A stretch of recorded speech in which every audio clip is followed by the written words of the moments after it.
that world heavyweight flow. Championship belt wrapped around my waist, yo. I got that Ric Flair figure flow. Slam you on the pavement, that's why they call me Street Pro. Create heat on beat flow. Like Jordan after the second time he three-peated, folks. Get ready, set, let's go. Fight toe to toe, release the flow created by this micro. Lights, camera, get low. Action packed, back to back. In fact, this monster will grow. Y'all better let him know. Man with the master plan, and you have no need to know. You came prepared, now get ready for the show. Sports Professor. Oh!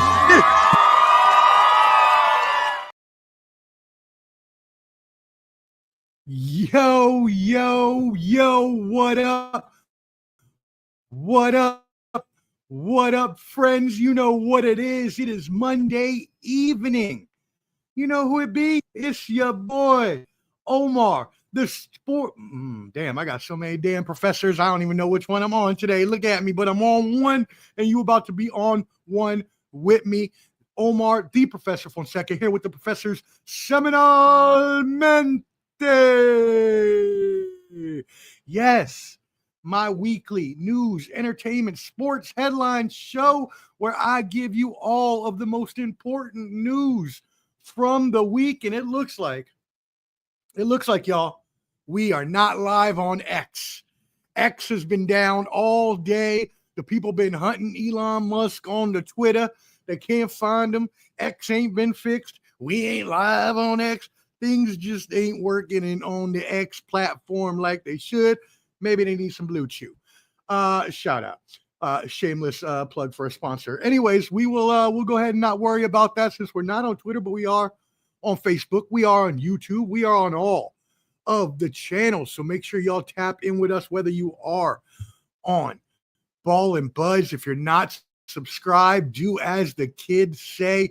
Smash that subscribe button on the YouTube at Ball and Buds, BALLANDBUDS. That handy QR code up top. Scan that bad boy. That'll take you right to our link tree. You can subscribe to our YouTube, follow our Instagram, and all the other great things. Listen to the audio podcast and all the likes. So my producer says we sound good. I thank you, madam. Thank you so much. I appreciate it. Love you. And so we keep it moving. And yeah, so doing a lot of big news coming on this weekend, mostly in the sporting world, a little more silent connection in the news, world news, politics, a little bit of a slower time frame, but we always got our Donald Trump news we got to tap into. Also we're going to hit the sports. NFL free agency was today. NCAA March Madness coming up. As always, we'll give you our updates on the Israel and Hamas Gaza Strip ceasefire, as well as Ukraine-Russia ceasefire talks that have started this week. We will get into all that, including some updates on things that we have talked about on the show. I will update us on a few different stories. So let's go ahead and kick this bad boy off. Again, please make sure you are subscribed to Ball and Buds, and please hit that like button. It helps us out in the algorithm. It is free. It costs you nothing. So please hit that like button for me. And let's keep it moving. All right. So today, or yesterday actually, we started daylight savings time. Now, why do we do daylight savings time, you may ask, when it seems like the majority of the population doesn't care for it?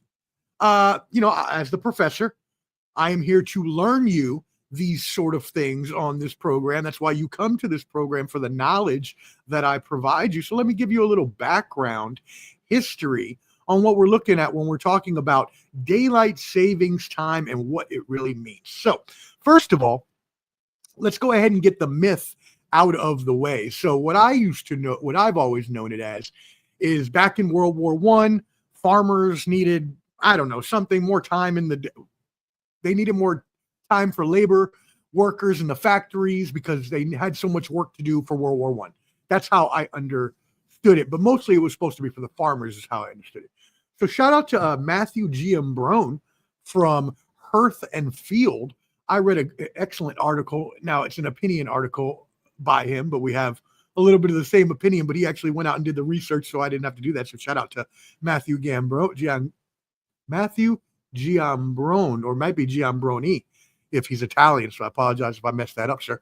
But anyways, he agreed. He thought it was because of the farmers and all that as well. So he went and did a little more research, dug into it a little bit. First of all, it was apparently recommended by Benjamin Franklin, but more as a joke. So he was saying it in a joking manner. He didn't actually mean that they should actually do some sort of thing like that.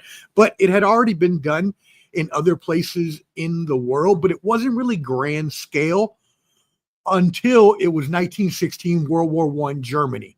And then that's when they started to employ at a grand scale the daylight savings time. Now, remember, it's not daylight savings time, as a lot of people like to say. It is daylight without an S, savings time, because we're saving the daylight. Anyways, enough with that. I just hear a lot of people say it incorrectly.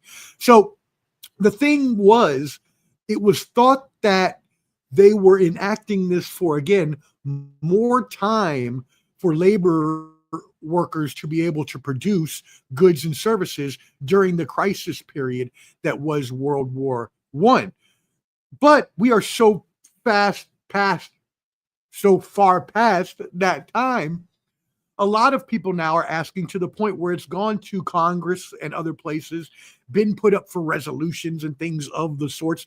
How can we get rid of daylight savings time? Hawaii,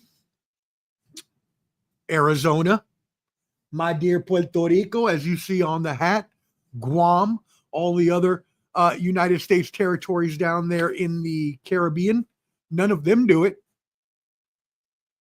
Why is there still a need for this? And I have another question.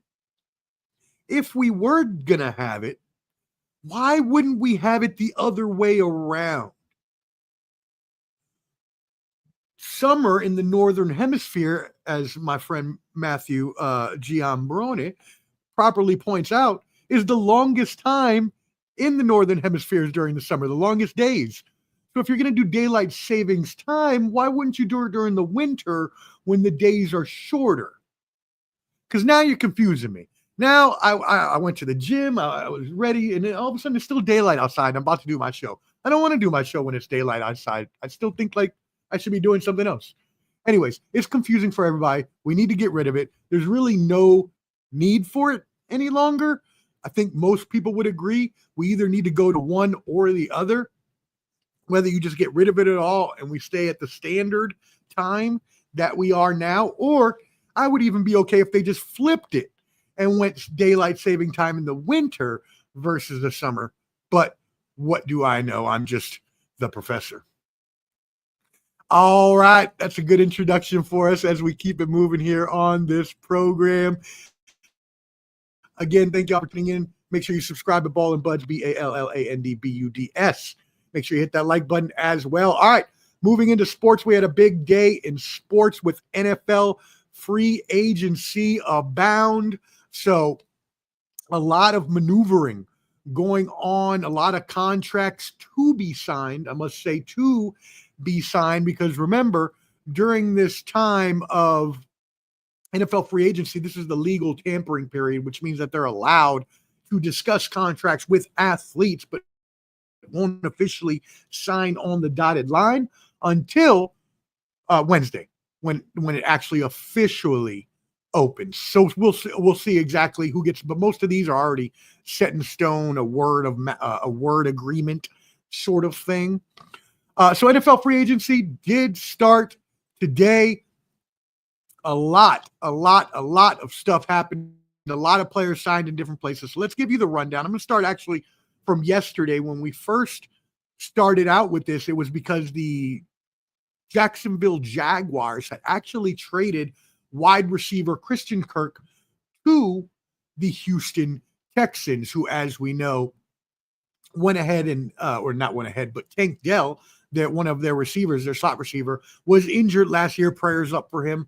Another broken leg, second time in his few short years in the league. So we pray for him and hope he gets better ASAP quickly, but that will definitely hurt your team and take away from, the the team that you're trying to put out there. And he was a really good player.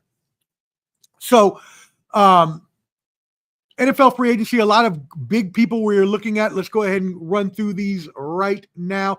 First of all, right after that, as you saw, my Raiders went ahead and traded for Geno Smith.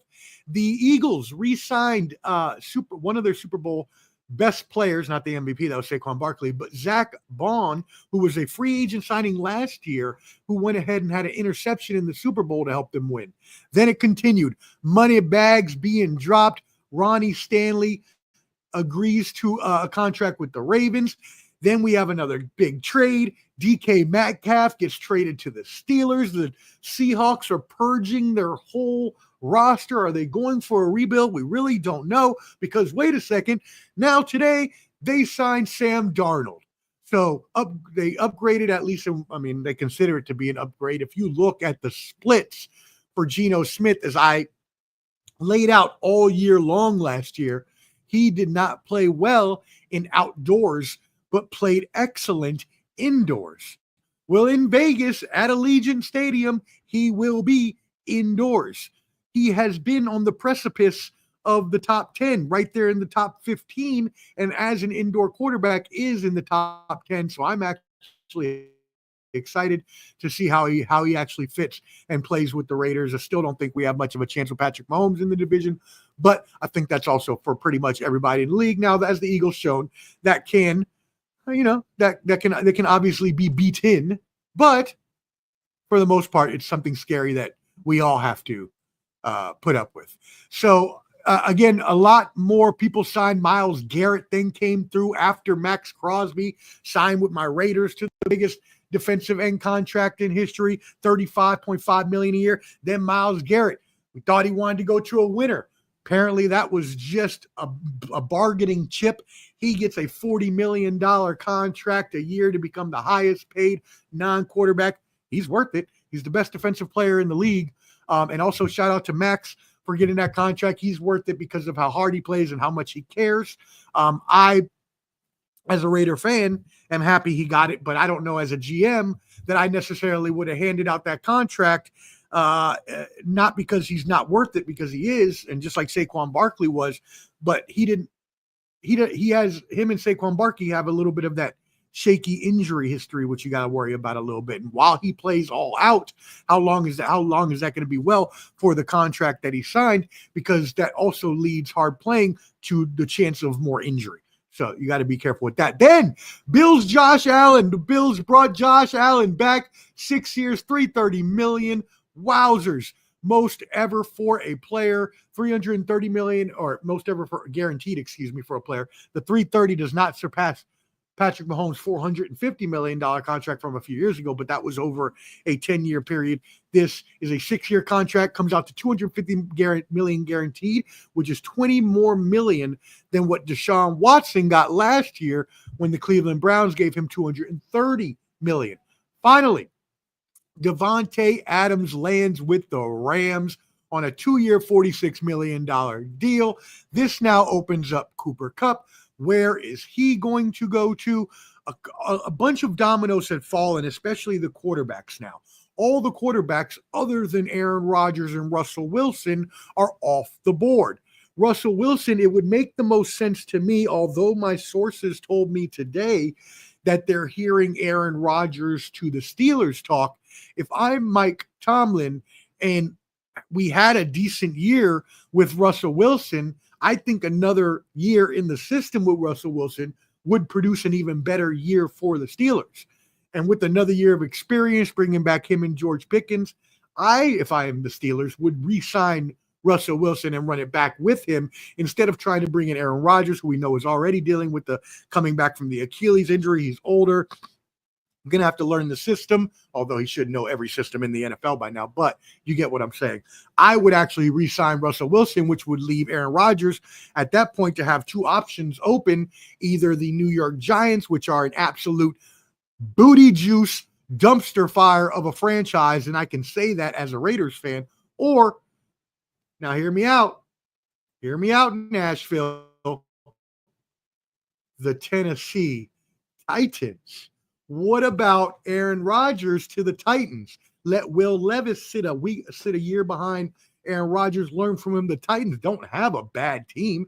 They just need to fill some holes on the offensive, defensive line and in the secondary. But that can be done now in free agency if they were able to get an Aaron Rodgers like quarterback, which would also, he fits really well in this city. Let's just be completely honest with his attitude, with his laid back approach,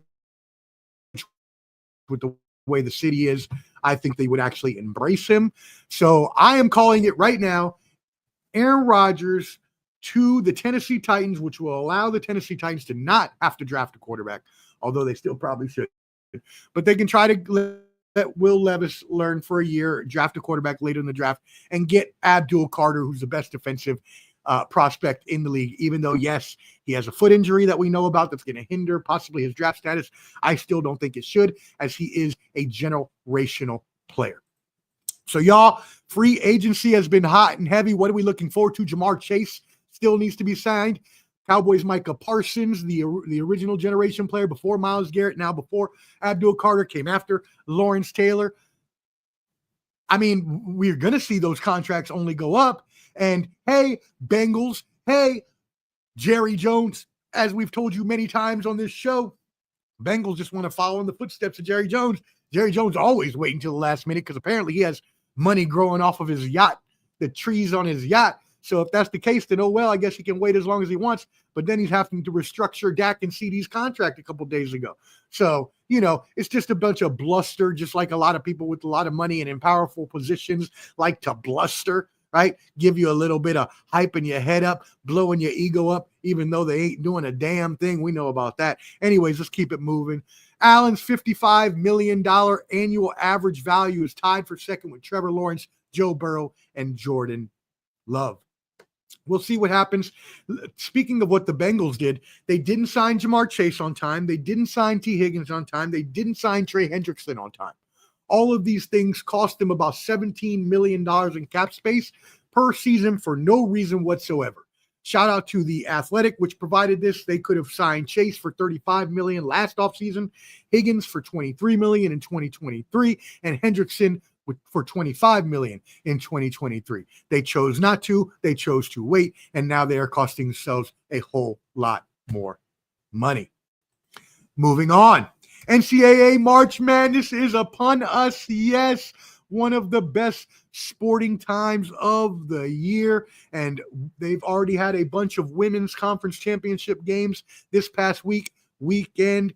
The rest of the week will finish up tonight. We'll have the last, I believe, of the last of the women's games. UConn Huskies will go tonight and face Creighton in the Big East title game.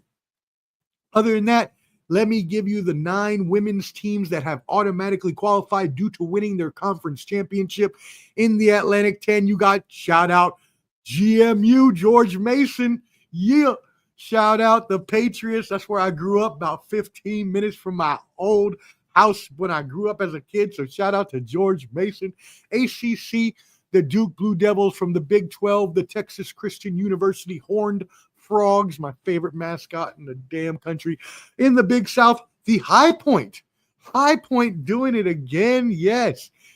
Ohio Valley, Tennessee Tech. In the Southern Conference, UNC Greensboro. In the Summit League, South Dakota State. In the SEC, we know who it was. South Carolina, led by Don Staley, your reigning champions, who actually beat Texas, a really good team this weekend. So they're obviously there as contenders. But the most important of the weekend, and let me go ahead and change my hat for you, the UCLA Lady Bruins. Yes, ladies, shout out. Woo. 1, 2, 3, 4, 5, 6, 7, 8. UCLA.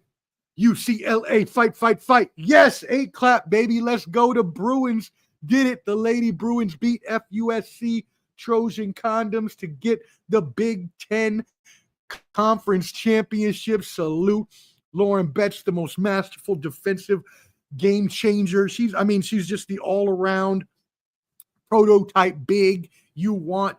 Shout out to her, Kiki Rice, doing it from the DM Vizzle. Shout out Sidwell Friends, Gabrielle Jaquez, little Jaquez Jr., and all the rest of them just doing the damn thing at UCLA. We love you, ladies, and we appreciate it. Go win that chip. Moving on to the men's side, we already have 5 teams going dancing. The rest of the conference championships will happen this week in the Atlantic Sun Conference. Lipscomb, right here in Tennessee. Shout out Lipscomb, right close by around here. Shout out to them. Big South, High Point. You saw I mentioned them with the women. The men get in as well. Wowzers, great for that school. Ohio Valley, SIU Edwardsville, in the Missouri Valley Conference. Drake, not the rapper that got blown up by Kendrick Lamar, and the Summit League, Omaha. Now, Omaha was a unique case. They actually clinched the tournament berth before the championship game. Why, you ask, Omar? And I'm kind of upset about this, and I got a beef to pick with the NCAA, as I always am want to do. You know how I do not care for the NCAA or anything they do. But St. Thomas, who was their opponent, is ineligible for the NCAA March Madness tournament because it's only their 4th year in Division I. 4th. Yeah, I didn't say first year or second year. I get it. Transition period. They have that in other sports. Football, I believe it's down to 2 years now. Fine. You want to make a school have 1 or 2 years before they can qualify for playoffs and conference? Fine. Cool. 5 years? 5 years? That's ridiculous. You're really going to punish a school for 5 years because they wanted to upgrade and get into a bigger division because they got better? They should have more incentives to want to move up. That's piss poor, NCAA, and y'all know how I feel about y'all. Y'all need to fix that. Y'all need to change that rule, bring that down to 2 years at the most. What the hell are y'all thinking? Moving on, Sloan Sports Athletic Conference at MIT, the Massachusetts Institute of Technology, led by Bill Simmons, also a Celtics fan. Shout out my brother Bill. Got to get with you soon and talk some C's ball. Helped revolutionize the sports league. A lot of analytics, a lot of nerds like me, as we call ourselves. They are out there. Nerdapalooza is what they call it. The sports analytics movement has a lot of value in making athletes better, making individuals better, maybe even making teams better in terms of winning. But the issue may have a cost because of the fact that we're seeing ratings decline. We're seeing a lot of people watching less of these leagues over the past year, and that may be because of these things that have been enacted through analytics. What are some examples? The MLB. We know they made a bunch of changes, but one thing that is not talked about as much as the pitching clock or the ghost runners or other things are the analytics on hitters and how they should have a lot more power in their swings as they want to go for a launch angle, trying to hit home runs instead of getting hits or taking walks, and at that point having more strikeouts in the process. In the NBA, they talked about it. Shooting the 3, it's worth one more point than the 2. It's about the same difficulty. Now you got my team, the best team in the league. God love them knows I do. But damn it, man, they shoot too many damn 3s. And it loses us games sometimes. And it's hurt the league because the ratings have gone down. Also, look at the NFL. The NFL, now teams don't, and this might be for the better. This may be contradictory to what I just said, but a lot more teams go for it on 4th down now than they did in the past. Now, again, that may be more exciting for us, but it just goes to show the change that has occurred in sports over the last 10, 20 years as analytics and numbers and data have come more into the game. So we'll look forward to keep seeing what they have going on there. Moving on, Nikola Jokic, NBA, best player in the NBA, fighting it out with possibly, the only other person really right now in the MVP race, SGA from the Oklahoma City Thunder. But Jokic becomes the first player in NBA history to top 30 points and 20 rebounds. and 20 assists in a single game. Let me repeat that. Nikola Jokic is the first NBA player in history to top 30 points, 20 rebounds, and 20 assists in a game. A triple-double with all at least 20 in each category is mind-blowing. LeBron James will miss 8 games, at least 1 to 2 weeks with a groin injury suffered yesterday against my Celtics. The 21-year-old All-Star is going to miss the March 19th matchup against the Nuggets and possibly, if out longer, the Warriors April 3rd and the Mavericks April 9th. We definitely want to see him for that Mavericks game because that's a really big one on the Luka revenge game tour status. So we'll see what happens there. In the WNBA, Angel Reese on her podcast, which I believe is Unapologetically Angel is what it's called. Anyways, she had DeJounte Carrington, a Dallas Wings guard and player representative, on her podcast, and they said that sitting out is a possibility. So we know that the WNBA already got the new rights deal, $2.2 billion over 11 years for their media rights. We know that since Angel Reese, Caitlin Clark, and others have come into the league, Sabrina Ionescu, others have come into the league, they've brought a lot more eyes and hypes from the college game to the WNBA, and a lot more eyes, a lot more fans, a lot more money are going into the game, deservedly so for all women's sports, to be honest. But the WNBA are now seeking bigger salaries, or they say they might lock out, they might strike. The minimum salary in 2024 was below $65,000 a year. The maximum salary around $250,000. First of all, I have an automatic problem with the maximum salaries. That's ridiculous. If you're limiting your top players to $250,000 a year when all these other people are making as much money as we just talked about in the NFL, with all these players making $55 million a year, I realize the WNBA still needs to up their value a little more in terms of a league to be able to demand more. You got to actually have the chip to be able to bargain for it. But $250,000 for their best, come on now. That's sad. And I actually think $65,000 is a little sad. Maybe you should have $100,000 minimum for those ladies that play in that league. So we'll see what happens there. We'll see if they actually strike or not. I'm sure they'll probably come to an agreement because, again, they have been bringing a lot of more eyes. They have been expanding the game more and more as it's gone on. Shout out everybody tuned in. Really appreciate it. Shout out Bendición, my pops. Love you. Thank you for tuning in. So here you go. I see on here, shout out Zach Harper. He provided these report cards from the trade deadline of the NBA. But what I really wanted to feature here, which I thought was so astute, and I'm going to move this to a bigger screen and put me on a smaller screen. But I wanted to show you that if you look at this right here, let me at least get myself in the picture. If you look at this right here, y'all know on this program, I always talk about offensive and defensive efficiency ratings and how in the NBA, if you are top 10 in any of those, you are most likely a great championship contender. And as I talked about last week, I went into these numbers and I thought about it after, and I was like, I should probably get a graphic to show. So again, shout out Zach Harper. Really appreciate that there at The Athletic.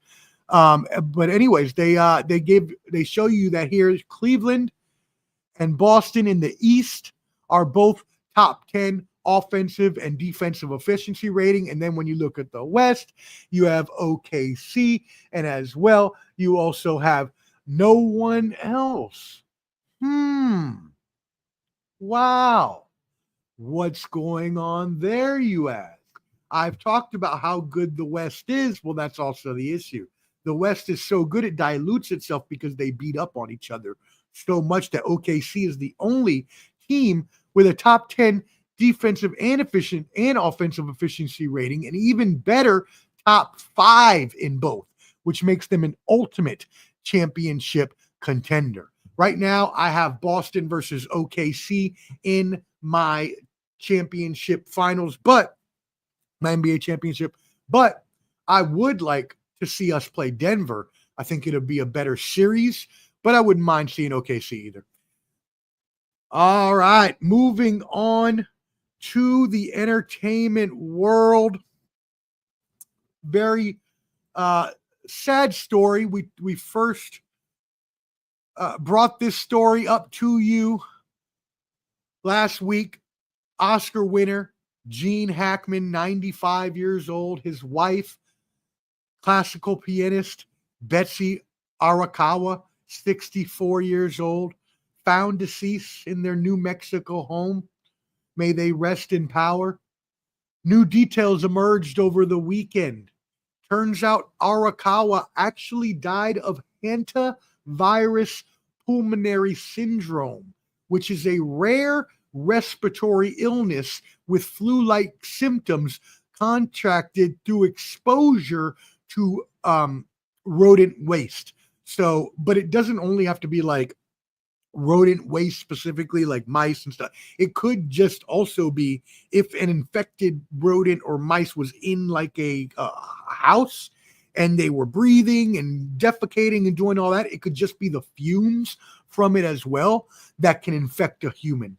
So in California, they really warn their residents about this because in the mountains, there's a lot of desert mice that can cause these sort of issues. So what they are thinking happened is that she last went out to the store on February 11th and then came home. Next thing they know, the final pacemaker activity for Gene Hackman was on February 17th. Obviously, no indications of foul play at this point in time. And so they are thinking that what happened was somehow, whether at the store, whether maybe there was a mouse in the walls or something, she contracted this virus, was having problems with respiratory issues, ended up maybe having I don't want to go into speculation or anything, but they found her on the ground, on the floor in the bathroom. So, I mean, if she was having a respiratory illness, when you have respiratory illnesses, you're probably coughing a lot, other things like that. So they found him in the front near the door of the home.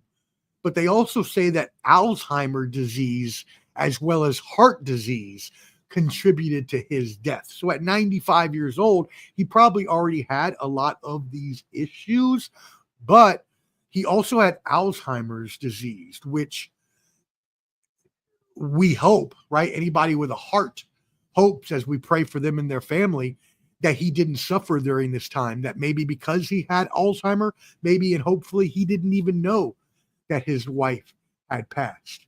Maybe that he's just forgot and just was walking around until, his heart disease took him out and, there was no one there to help him as she was the caretaker. What you pray for and I mean, obviously you hope doesn't happen is the opposite in that case. And I don't even want to go into that because it hit me earlier that could be a thing that happened. And I was just like, I don't even want to think about that. So actually, I don't even know why I put that out there. So I'm going to just back off of that and just say rest in power to them. Obviously prayers up to their families, but it's a very, very rare situation that people need to know about, especially those of you that live in California. Please stay safe out there, as that is something that is rare, but is definitely still, something you got to watch out for. So, all right, moving on, as it is hard to do from that, but we do wish them a rest in power. Moving on to some quick hitters for the entertainment industry in Brazil. Carnival, Rio de Janeiro's Carnival Festival for Brazil, for them to celebrate their heritage at all, had started last week. And I did not know this, but I found this to be interesting. They actually have contests for the floats, the best dance teams and things like that. I didn't really know that. I thought it was just a huge party, but obviously there was always something more involved that I just didn't know about. Moving on, Flaming Hot Cheetos. There was a Flaming Hot Cheeto shaped like the Pokemon character Charizard that sold at an auction for, get this, $87,840. Yes, you heard me correctly. I said that a Flaming Hot Cheeto that happened to be in the shape of a dinosaur from a kid's video game from back in the day, or still a kid's video game now, sold for $87,850. This comes weeks after a banana taped to a background sold for, I don't remember how much. I think it was anywhere between 1 to 3 million, which is just ridiculous. Might have been more. I don't remember exactly, but it was quite ludicrous. And then the guy went on to eat it. I mean, that's how much money he had. What a waste. Could have given that to charity. Could have given that to so many people that needed it. And instead he wasted it like that. Man, people, I swear, man, I don't know how the universe lets the richest people be the biggest assholes, but they should be the nicest people that are helping others. I'm not saying every rich person. Is obviously a lot of nice people out there, but for the majority of them, all they care about is themselves, and they don't care about other people, and they're the ones with the most money, which means they should be the ones that care the most, and they just don't. And it's really weird that the universe would even let that happen. Anyways, Nightlight Candy, get this, Mondelez, the owners of Sour Patch Kids and Swedish Fish, will start adding turmeric to their candies to make them fluorescent under the black lights. So now when your kids eat Sour Patch Kids or Swedish Fish, I do like a good Sour Patch Kid, it will glow in the dark. So they got that from Glow in the Dark DJs, apparently. And finally, one last bit of news in the entertainment world. The kidnapped Paddington the Bear statue has been found. Thank you. Woo. And the captors have been arrested in the United Kingdom. I say now, and this is not my joke, so I must copyright this to the newsletter that I read this off of, but the perpetrators will be marmalade and feathered. Damn it. You cannot kidnap a Paddington the Bear statue and get away with it. You will be arrested and prosecuted to the fullest of the convictions. I bring this up because I love Paddington the Bear and because I have a really fun fact that I learned about Paddington the Bear a few years ago when I started my podcast, and I started these live shows with Clubber D, because he would always make a Paddington the Bear joke on his episodes. So I went out and I got the actual Paddington the Bear song from the original cartoon, and I started playing the sound clip on the episodes. Coming to find out, do y'all know where Paddington the Bear is from? Someone let me know in the comments if you know where Paddington the Bear is from. And while you're doing that, hit that like button if you're watching. It's free. It helps us out in the algorithm. You know, I really appreciate it. As well, there's a handy QR code up there up top. If you scan that bad boy, you'll be able to get to subscribe to our YouTube and all our other social media platforms. Does anyone know where Paddington the Bear is from?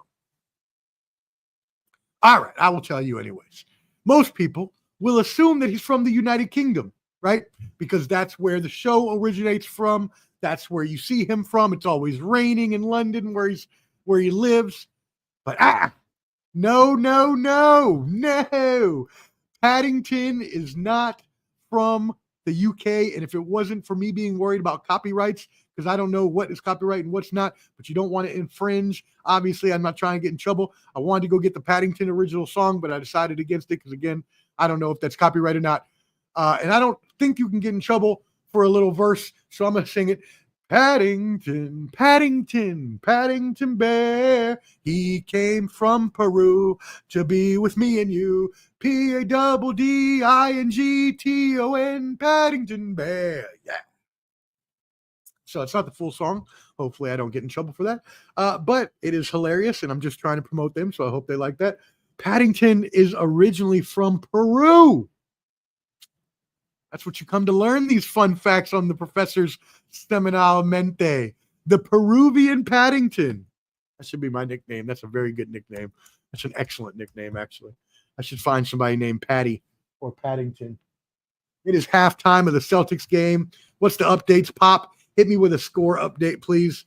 I see it's only a few. We only got a few minutes till halftime gets back out, so I'm going to try to get through the U.S. and world news here fairly quickly. It's not a lot that we need to go through. Again, mostly the sports news that had it popping this week. So let's go ahead and move on to the United States news of the week. And you know we got to get into our Donald Trump news, our weekly Donald Trump updates, as we are wont to do on this program. But first, before we do get into that, the house where Donald Trump lives, the White House, on yesterday afternoon, the Secret Service shot an armed man in a confrontation near the White House. So what happened? First of all, great tip-offs and indications done here by law enforcement, as the U.S. Secret Service said that they actually received information about a suicidal individual traveling from D.C. to Indiana. To D.C. from Indiana. And they actually received that bolo from the North Manchester, Indiana Police Department, which sent it to the D.C. Metropolitan Police. They were on aware lookout. The armed man obviously had mental health issues and was trying to attempt suicide. You ask how you know that? Well, once the Secret Service came to him, asked him to drop his weapon. When he had his weapon pointed at himself, he ignored commands, turned around, and pointed the gun at the Secret Service. Well, that's a quick way to get your ass shot. And he surely did get shot. But again, salute to the law enforcement for being such collaborative there. I know I don't usually give them their props on this program, but they did a great job here in making sure to protect the White House and the president and all other inhabitants that may be there. That being said, a lot of people are upset at what is going on in the new White House administration, especially a lot of federal government workers. I keep saying this, about 75% of the people I know are from that area and have someone in their family, and even probably themselves. A lot of my friends, a lot of my family, government workers that are worried if their jobs are going to be there after all these layoffs and cuts are happening. And again, while I continue to say I agree with DOGE cutting government waste and efficiency, I do not agree with the chainsaw approach. I believe we need a scalpel approach, a more targeted niche approach in order to protect the jobs of veterans, protect the jobs of the most important, protect the jobs of the nuclear engineers who have been fired and otherwise that had to be brought back, right? If we cut with more of a scalpel, if Elon isn't just going in and chopping everything to pieces like it's a damn horror movie, well, then maybe a lot of veterans wouldn't be losing their jobs. We'd have a lot more peace. There'd be a lot less worry instead of trying to scare people with stupid 5 bullet points that they need to send you about their damn job like they're 2 years old. Granted, anybody should be able to do it. Yes, I understand the other side of it, but it's also stupid to just say, oh, you need to do this just to prove like you're working. Look, man, as I know, I worked for the government for 10 years. It is not the government workers themselves who are the fraud, waste, and abuse. It is contracts. It is supplies, it is resources, it's a lot of other things that I was about to mention that I can't mention, but things left in other countries, things left in other places, whatever it is, there's a lot more waste than just the workers themselves, and a lot of people who are innocent are losing their jobs to this. And the fact is that even though there was a mandate, as they like to call it, the GOP, the conservative side likes to call it for Donald Trump, they like to call it a mandate that he was given to change the country. That's fine if that's what he's trying to do, as long as it's helping the country. But there was no mandate whatsoever to alienate our allies, demolish our departments, and embolden our enemies. There just wasn't. And at every turn so far, those 3 things have been done by this administration. And I was in support of a lot of things, and I still am, of some of the things that this administration started to do. But then when you start to do those things like tariffs and then pause 2 days after you announce them every single time, 3 times in a row, it makes you look again like the boy who cried wolf. And it makes people who, like me, who actually support tariffs against China and North Korea and our enemies, it actually makes me look and go, well, hey, I supported you, and now you just, pausing everything. Now, granted, the pauses were against Mexico and Canada, who we should not be tariffing at all, considering they're our neighbors, and we should be treating them, much nicer than that. But if you did want to even tariff them, fine. But just know that it's going to start a trade war, because they are just going to tariff back like they had. And now we have to not escalate, which again is fine if we're doing that with our enemies, but not cool when we're doing it with our allies, people that we actually need to protect us. Remember, they are still on our northern and southern border, which means if we alienate them, if we make them upset, they could surely let any kinds of terrorists they wanted into our country. More critical thinking, y'all. We talked about this last week. More critical thinking is needed by everyone. All of you watching this program, the government, everyone needs to think more critically about the things that we do. Tariffs against our enemies, awesome. Tariffs against our friends, probably not so cool. And it's also not cool when you just say you're doing it and then you pause them 2 days later. Again, it just does not make you look like you're keeping up on your word. And unfortunately, for President Donald Trump, a lot of the time, the majority of the time, he is, the word of the day, as we talked about earlier, bluster, a lot of bravado. Speaking of banter, brawls, and bravado coming soon, myself, Clubber D, comedian Bajoan Malave, another special guest will be coming on hopefully this Thursday, 8 p.m. Eastern, but watch out for that. We're going to talk about a lot of the pop culture issues going on, but I need to find one more person. I'm still have one person on the fence I'm trying to convince, so we'll see how that goes, but be on the lookout for that. But anyways, a lot of bravado. And while that's great to portray as a strong man, which he is, it also doesn't help if in the end nothing is actually done. So we'll see where this goes. We'll see if this actually works or if it craters the economy like some economists are actually talking about, as well as, the mass immigration, which, you know how partisan I am here. I am a centrist. I do not like either of the parties. I think they both suck. I think all politicians are liars, cheaters, and scums. Woo! Shout out my boy Francis Long. Prayers up. But so I keep things partisan on this program. The issue here is that when you take into these numbers that they like to compare, especially during the transitions from presidents to presidents, right? There's a lot of talk going on now. The left is saying, President Donald Trump said day one prices are going to go down, which anybody logically in their right mind knows that that's not even possible. But his whole base believed it and voted for him based off of that. The other side, the left, is decrying him for not being able to do it, even though, again, logically, no one can do that. It's not even possible. So it shouldn't have been believed in the first place. But those are just some of the examples of things that he talks about that are not able to be done, and then just make him look like he's just talking to talk. And a lot of times he does just like to talk just to hear himself talk. And he's a reality star. He's a businessman. He is now the president. But so you can't take that away from him. That's what he's good at, right? I can't say that I don't like hearing him talk because he makes me laugh. He always says some crazy shit that I end up laughing at. So more power to him for keeping me entertained, at least. But a lot of times you're going to alienate a lot of our allies. And so this comes down even further as Commerce Secretary Howard Lutnick informed Canadian Finance Minister Dominic LeBlanc that Trump believes many of the U.S.-Canadian agreements could be abandoned very easily. And Lutnick says that Trump is actually interested in abandoning a lot of these, including withdrawing the Canada from the Five Eyes intelligence sharing group.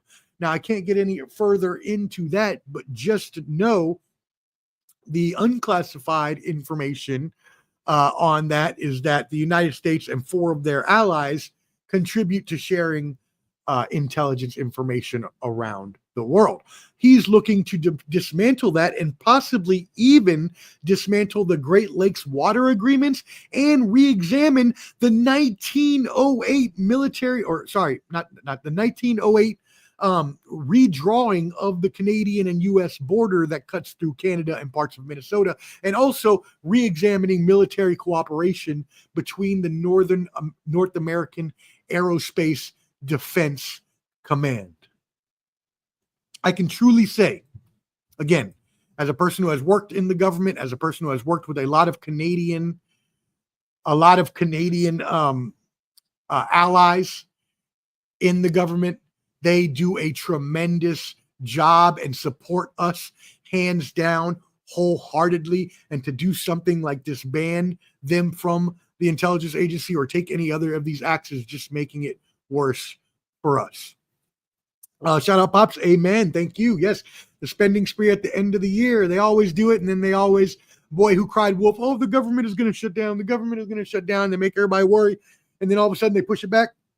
as they did, and then they pushed it back another 90 days, all because Donald Trump just wanted to get credit for it. He didn't want Biden to get credit, which, by the way, going back to the numbers I mentioned earlier, I forgot about them, but now that I mentioned this, deportation, last month, Donald Trump deported 11,500 people. Joe Biden in his last month deported 12,500, so about 1,000 more. For all those saying that Trump is deporting that many people, he's really not.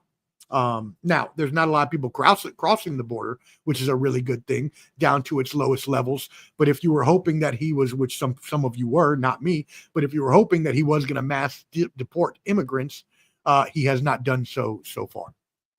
And they've not gotten close to the numbers they said they were going to do, the 1,000 a day or whatever. They haven't even gotten close to that. All right, but hopefully they gotten all the criminals out. That's all I care about. Get all the criminals out. All the other innocent, hardworking immigrants are fine to stay here with me. All because if your organization is efficient using their budget, they fear they will get cut next year if they don't fund it. That's true. Yep. End of year, using your all allocated funds and budgets, a lot of organizations will spend frivolously. What a great word for a Puerto Rican on a live TV show. Frivolously will they spend. And yeah, it's not good. That end of the year budget, if anything's left over, organizations should get more credit for that. Maybe they should be allowed a bigger budget next year with the proportion of that going back to the government to fight the debt or some kind of situation like that. You know, I'm solutions oriented here, so I gave you a solution there. Maybe they could do that. Chaos, that is correct. I was actually watching, I believe it was Fox News the other day, and they were hyping how he loves to and thrives off of chaos. So, and they talked about the cabinet meeting the other day where he had Elon Musk and Secretary of State Marco Rubio yelling at each other. And he was just going back and forth, loving it. I don't know what that means. It looks like an angry French toast that my producer has sent to me. Thank you for producing the show. I appreciate the sound. It looks like a very angry piece of French toast. That's great. I'm gonna leave that up there. That looks really cool, actually. Moving on, DOGE did remove 800 National Oceanic and Atmospheric Association workers. There we go. The NOAA, which oversees the National Weather Service, 8,000 employees were removed last week. Some of them were given one of those severances that he's been offering, the voluntary resignment. 500 people took the voluntary resignment for the rest of the year pay that they've been offering. But the problem is that they want to commercialize the NWS. Formerly, the aforementioned commercial secretary, Lutnick, has said that they are looking to actually commercialize the weather service. Project 2025, the policy blueprint that Donald Trump said he knew nothing about, but has followed about 75% of, which was produced by his own Heritage Foundation, not his, but a Heritage Foundation that he has been received campaign donations from before, called for the breakup of the NOAA, accusing it of fostering climate alarmism. Now, I want to point out a couple things here as we talk about climate alarmism. The first one I was going to talk about at the end of the episode in the world news, but it fits so perfectly right now. I'm going to put it in here right now. So let me give you a couple notes about this. So they want to get rid of the NOAA, or not, they want to shrink down the NOAA. They want to get rid of the National Weather Service. They want to privatize weather forecasting like AccuWeather, others like that. But come to find out that a lot of private companies collect their weather data from the National Weather Service, including AccuWeather, who says that they have a role and that even sometimes they've predicted hurricanes, tornadoes before the AccuWeather could do it. And in that aspect, informed AccuWeather themselves that there was an emergency they needed to talk about on air. Also, weather scientists say that NOAA's work on modeling for catastrophic events like hurricanes have made things more accurate in terms of forecasting. Also, critics of fully private forecasting are worried about not having free government forecasts for other poorer countries that we distribute weather information to, which is a great point because it could lead to information gaps in vulnerable areas around the world where you got to think about it. There's not just foreign citizens, but also expats, and other Americans that live overseas that we also need to worry about. Among the doubters, Trump's nominee to lead the NOAA, Neil Jacobs, who says that companies might not want to take on the legal liability of being the sole disaster alerter while limiting the NWS to a weather tracking function. I got to put my plug in before I die. Is meant to, what's happening here? While limiting the NWS meant to save taxpayer dollars. Get this, y'all. The NWS operations only cost $4 per each American per year. Are you telling me that it's not worth $4 per American per year to keep up the National Weather Service so we know when hurricanes, tornadoes, and the like are coming? I think it is logically. Again, we need to think critically about this, and the stakes are high. Natural disasters cost the United States $183 billion last year alone. And get this, remember when I said I had something from the world news?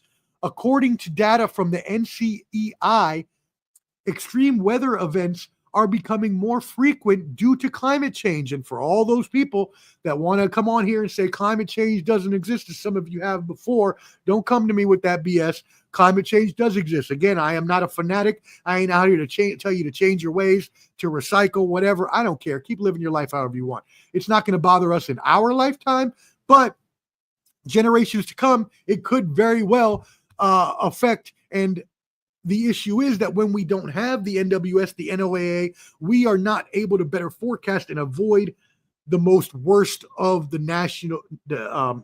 natural disasters. Then, looking back to what I just said about the world news, come to find out that our human efforts in terms of combating climate change are actually helping to heal the ozone layer. Shout out, going back to MIT, we talked about them earlier with the Sports Sloan Analytics Conference at Massachusetts. The scientists at MIT, Massachusetts Institute of Technology, supported by NASA, have confirmed that the big hole in the ozone over Antarctica is actually shrinking. So the stuff we're doing in order to combat climate change is actually working.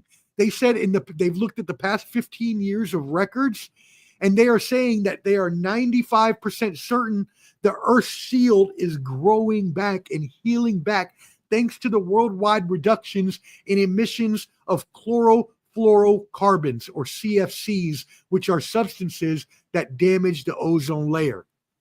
They are also saying at some point at this rate, the ozone layer outside of Antarctica could completely close at some point within some of our lifetimes. Again, probably not my lifetime, probably not yours if you're listening to it, but probably some of the kids out there that were just born in the past 5-10 years, maybe they would be helped by, National Weather Service, the NOAA. How about the post office? How about Amtrak? Because that's what Elon is aiming for next. Elon says he wants to prioritize Amtrak and the post office. We already know that they talked about with Louis DeJoy, the postmaster from the first Trump administration. He basically demolished and dismantled the post office to where there were so bad lag times on delivering packages. A lot of people just stopped mailing things or went to FedEx, all the other ones. So it actually hurt the U.S. post office a lot. Yep, definitely not. Finding and deporting illegal immigrants is not as hard. They're good hiders too. Let's just say that. And he lives in a fantasy and misinformation world. Yep. And Zelensky said that, lives in a disinformation. He does. I mean, we all know that. He's in his own world, and that's okay. That's okay. I mean, he was voted in. We, the people of this country have to stick with him for the next 4 years and hope that he does the best. But in terms of information that he provides and in terms of the information that he's being provided, a lot of times they're not always on the up and up. Well, not like he's ever always been on the up and up anyway, so we know that. Moving on, Health Department offers 80,000 federal workers a $25,000 buyout. As well, House Republicans, as mentioned earlier, unveiled a 6-month short-term spending bill ahead of the March 14th deadline here on Friday to avoid the partial government shutdown that I talked about earlier. Vote is expected tomorrow. The bill would head to the Senate for approval after that. All right, moving on. into world news. I appreciate y'all as always being tuned in. Make sure you subscribe to Ball and Buds, BALLANDBUDS. There's a handy QR code up at the top. You can find our link tree to subscribe as well. Please make sure if you're watching, hit that like button. It is free and it helps us in the algorithm. I really appreciate your support. I am Omar, the Professor Fonseca, and you are watching the Professor's Semanalmente as we get you out of here. In our last segment of the day, world news, we move into Ukraine, Russia, as we've kept you updated on this program. Russian forces retake much of the Russian border province of Kursk. So you'll remember this because I talked about this back in August when Ukraine actually did a surprise offensive and captured a lot of this part of the Russian province up in the northern hemisphere. Well, now that Ukraine has been cut off. Now, I don't think it's in direct relation to the cutoff of help that Donald Trump did for Ukraine last week. I'm pretty sure they would still have the same amount of weaponry and thus force, but obviously Russia caught them off guard to take back a lot of that province. And the problem with that is that was going to be a huge bargaining chip in order for peace talks. And now that they no longer have that, peace talks are to start this week, and Ukraine now again has less of a bargaining power than they did before. So again, European leaders are going to meet with U.S. diplomats this week, and they're going to meet with both the Ukrainian side and the Russian side with Vladimir Putin. And so then they're hoping to get a ceasefire deal here soon. So we'll see if that happens. Also, this week, U.S. diplomats are in line to meet with the Hamas. What did you say, Omar? Did I hear you correctly? Yes, you heard me correctly. U.S. diplomats are to meet with the terrorist group Hamas in order to try to broker a ceasefire deal on the Gaza Strip with Israel. As you will remember, we updated you last week. The ceasefire's first 42-day phase ended last Saturday. 33 Israelis, 2,000 Palestinians were exchanged. And so we will see how this goes forward. Right now, there is a holdup until the U.S. meets with Hamas on those talks. Moving back real quick to Ukraine, Russia, Treasury Secretary Scott Bessent has mentioned that the minerals deal that they were expecting to sign last week, obviously, is now on hold due to the kerfuffle, or the Oval Office obstruction, as I have named it, that happened last week when there was the huge blow-up between President Donald Trump, Vice President J.D. Vance, and Ukrainian President Volodymyr Zelensky. So we'll see what's going to happen, but that deal is on hold. The deal, if given security guarantees, which is why the whole blow-up happened and why I don't understand why we don't at least give them that if they were trying to, I was about to use a very bad word that I will probably get canceled for, as we are trying to extort them for 50% of their minerals, as I've talked about on this program, is way too much.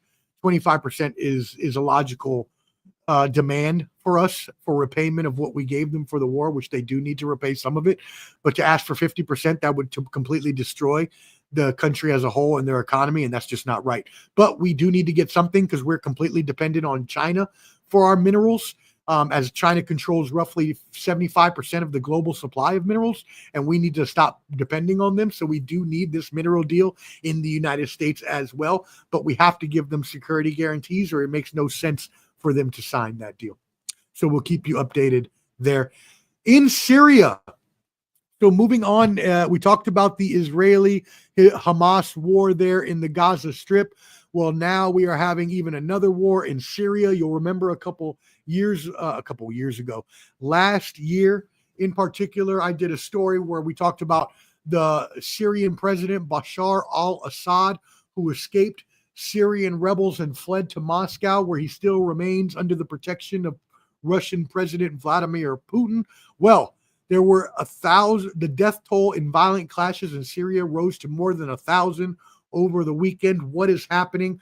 Fighting began Thursday along the country's western coast between state security forces and Assad loyalists, with the majority of victims appearing to be civilians targeted in revenge killings by the government, which is horrible because they were the same government that said they were going to stop doing that when they took the country over, and then they went out and killed a bunch of Assad's former people. Maybe that'll be the end of it, but again, as I mentioned when I first talked about this story, you can't take any terrorist group at their word because they're usually going to be lying to you. The group obviously only makes up 10% of the population. A lot have left since the new regime took over from Assad. And again, the new leadership pledged not to have retaliatory violence, but the independent watchdogs estimate 700 Alawite citizens or Assad followers have been killed since he fled to Moscow. So we'll see what happens there. As always, we will keep you updated on this program. In other cool news, wow, that wasn't cool news that we just got from Omar. Jeez Louise. My apologies. That was a Freudian slip. Did not mean that. In cool news, before we get out of here, because you know I like to be as positive as possible and give y'all positive notes to end on here. Let me give you a couple positive stories in the world for you to end on. First of all, the security researchers have uncovered a backdoor in a Chinese-made ESP32 microchip. So shout out to security researchers for uncovering this. This Chinese-made microchip is in 1 billion devices worldwide and contains previously undocumented commands that can be used for cyber attacks. So shout out to those researchers, security researchers, for stopping many potential cyber attacks all over the world. That is great news. And then finally, DNA sequencing can provide quicker recovery from illness.